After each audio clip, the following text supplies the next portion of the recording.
আওয়ামী লীগ তো নাই, আমরা তো কোথাও আওয়ামী লীগকে দেখি না। দুই একটা ঝটিকা মিছিল করেন এবং সেই অনুযায়ী কেউ কেউ হয়তো বা $2 পান, এই তো।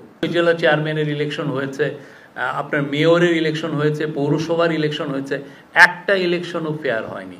তো ওরা চাবে না যে বাংলাদেশে আর একটা ফেয়ার ইলেকশন হোক, কারণ এটা আনফেয়ার থাকলে ওরা দেশে চায় একটা ইনস্টেবিলিটি তৈরি করতে। সেই বিষয়েই চিফ অ্যাডভাইজার বলেছেন, সবাইকে বলেছেন সতর্ক থাকতে।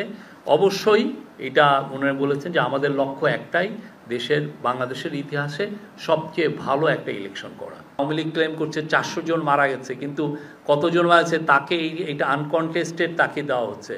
এবং কারা এটা করেছে, তার যে আইসিসিতে দিয়েছে যে ডাউটি স্ট্রিট, এখন তারা আমাদের টাকা চুরি করছে, আমাদের টাকা চুরি করে নিয়ে যায় পুরো ইউকের সবচাইতে দামি ল ফার্মকে হায়ার করে এই ধরনের কাজ তারা করছে, এখন কমপ্লেন ফাইল করার করছে। এবং এইটাকে আবার আমাদের কেউ কেউ দেখছি যে আমাদের চুরি করা টাকায় যে কাজটা করেছে সেটাকে আবার প্রমোট করছেন কেউ কেউ। কোনো ধরনের কোনো অপকর্ম করে পার পাবেন এটা হবে না।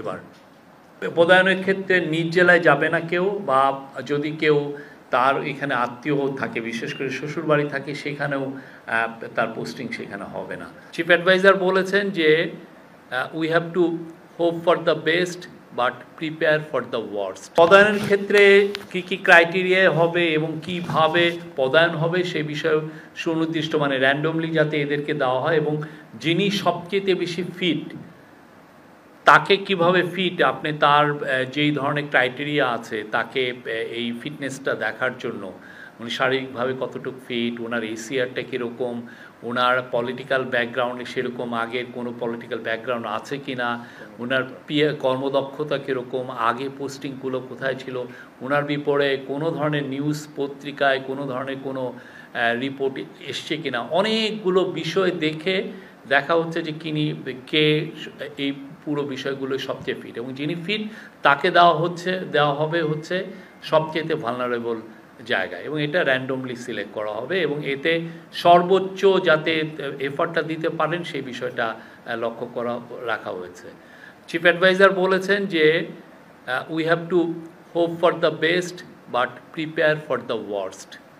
সবাই যেন প্রিপেয়ার থাকি, যে কোনো বিষয়ে, যে কোনো পরিস্থিতির জন্য যেন আমরা প্রিপেয়ার থাকি, সেটা উনি বলেছেন। আর একটা বিষয় দেখা হবে যে তাদের কোনো আত্মীয় স্বজন প্রতিদ্বন্দ্বিতা করছে কিনা, সেক্ষেত্রেও সেই বিষয়ে পদায়নের বিষয়টা এটা খুবই লক্ষ্য রাখা হবে। আর এই বিষয়ে কাজ যে কর্মসূচি সেটা 1 নভেম্বর থেকেই শুরু হবে। সোশ্যাল মিডিয়া নিয়ে যথেষ্ট আলাপ হয়েছে। সোশ্যাল মিডিয়ার মাধ্যমে আপনারা জানেন যে কিভাবে মিসইনফরমেশন, ডিসইনফরমেশন ছড়ানো হচ্ছে, সেটা নিয়ে আজকের মিটিংয়ে বড় রকমের আলাপ হয়, এবং দুইটা কমিটি করার কথা বলা হয়। একটা হচ্ছে সেন্ট্রাল কোঅর্ডিনেশন কমিটি, যারা এই পুরো কোঅর্ডিনেশনটা করবেন, এবং এই সেন্ট্রাল কোঅর্ডিনেশন কমিটিটা যাতে একদম উপজেলা পর্যন্ত এই কমিটিটা থাকে, এইটার জন্য বলা হয়েছে, এবং সে বিষয়ে অলরেডি